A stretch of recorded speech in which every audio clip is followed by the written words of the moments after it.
At the beginning of the movie, we see a man, whose name is Vic. After riding a bicycle, he gets back home. His wife called Melinda is sitting directly outside the home and looks at him with tremendous astonishment. In the following scene, we see that they have a little daughter.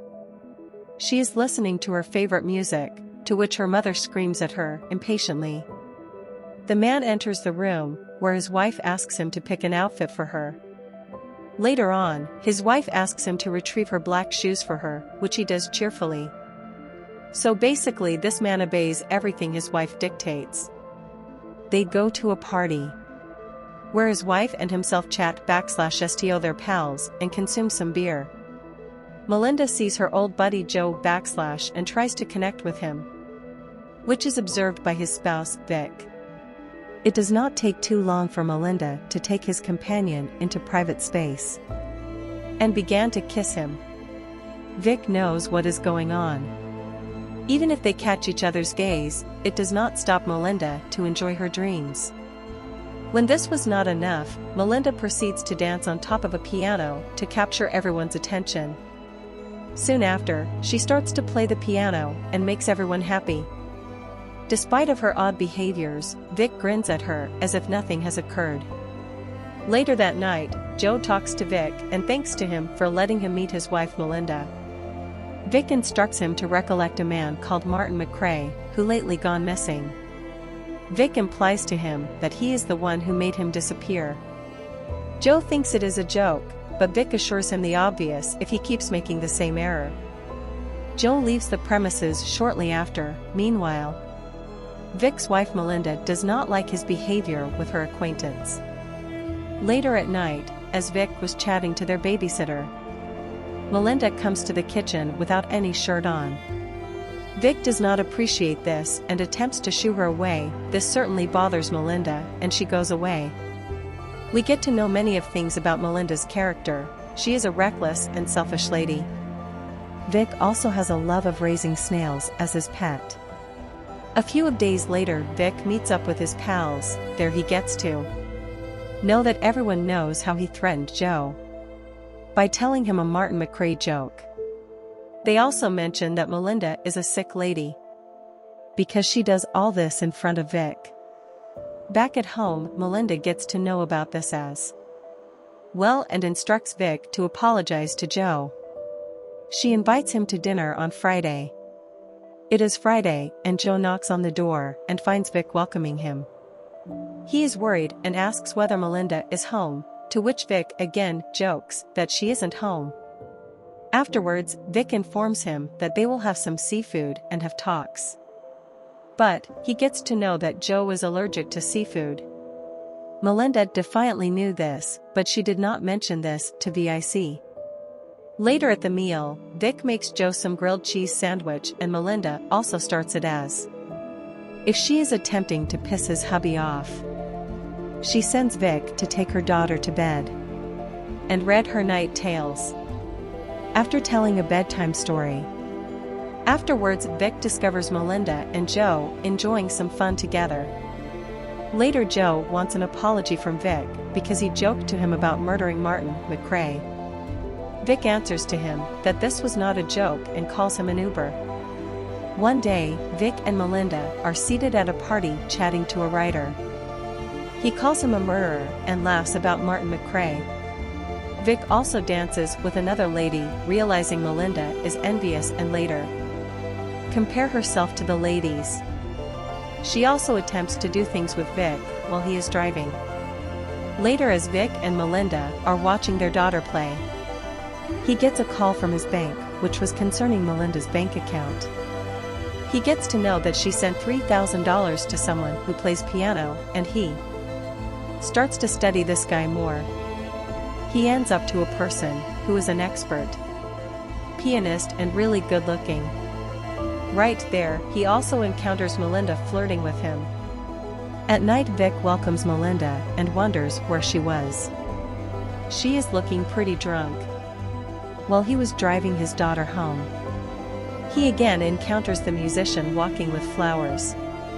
Those flowers are sitting at his home the same day. He is once again anxious about his wife Melinda having an affair behind his back.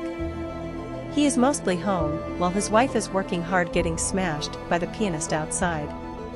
Vic confronts her for her behaviors of not returning home for the full night and using his money to cheat on him, no matter what he does. This woman is simply entirely self-conscious and does not care about his feelings. She even informs Vic that she had a fantastic bedtime with the pianist. Next week, Melinda brings the guy to their party, where Vic and he even shake hands. He once again catches his wife going intimate with another man. Melinda is so irresponsible that she would do intimate things in front of his spouse too. It starts to rain and everyone heads inside. They start to enjoy the celebration once more. The pianist is nowhere to be seen, so Melinda tries to check on him. She sees him dead inside the pool and starts to scream. Hearing this, everyone comes outside and tries to grab him from the pool and try to revive him. But unfortunately, nothing works out.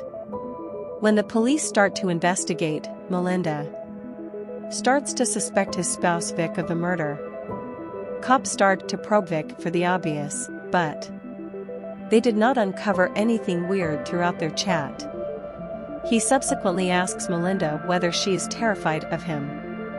She claims she is not worried since he sacrificed their life because of her. Later on, while Vic is riding his bicycle, he imagines Melinda and another person together and also sees the flashes and him ending his life. Later on, they invite their friends to dinner. He instructs his companion to quit telling others that he is a murderer. He is quite suspicious, and from time to time he would have meetings with his wife Melinda about this matter. One day Vic was wandering casually and he suddenly finds a number of cameras in his wife's car. He sees his wife seated with a guy who calls himself a psychologist. Later he tells to the wife of his acquaintance that he and Melinda employed a private detective to probe him, which causes the couple shout at each other. Later on, Vic discovers out that she is seeing yet another dude.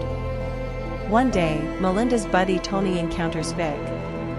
Inside the home, Melinda appears and hugs Tony like he is her spouse. While conversing, she also admits to Vic that Tony was the first American that she slept with. Tony immediately starts to laugh and blush about it. Seeing all this, Vic feels a bit upset. After that evening, they start to enjoy the cuisine and play fantastic music. They start to dance, quite inappropriately, in front of Vic. Vic also encounters them walking upstairs in his bedroom. He notices that she is performing her usual things and they catch one another's eye. In a few days, Vic informs Tony that Melinda wants to meet him and make him sit inside his Jeep. He brings him to a fairly remote spot from the city. He keeps asking him questions about Melinda and his dating past. When they got out of the car, he picks up a large rock in his hands and throws it at him. It does not take too long for Vic to take away his life. Soon after, he puts a heavy rock on his body and drowns him in the water so that no one can see him. Following the incident, he returns back home happily. The next day, they plan to go on a picnic in the same area he took Tony's life. Later, he accidentally observes the body floating on top of the river. During night, he gets to know that she is chatting to another man called Don. She asks him to sleep in her room that night and she discloses that she loves him. The next day, he returns back to the same area to fix his mistake. While Melinda is able to discover Tony's wallet inside Vic's workplace. Vic is trying to push Tony's body down into the water, where suddenly a person comes. He questions him about his deeds and then he sees a hand that comes out of the water. The old guy sees this and starts to run away, while Vic is following him on his bicycle. The pursuit goes on for a full minute and in the end, the old man is met with an accident. Vic walks back home and we witness the identical scenario we saw at the beginning of the movie. We also notice that Melinda placed Tony's ID inside the fire and did not tell the police about it, and the movie finishes here.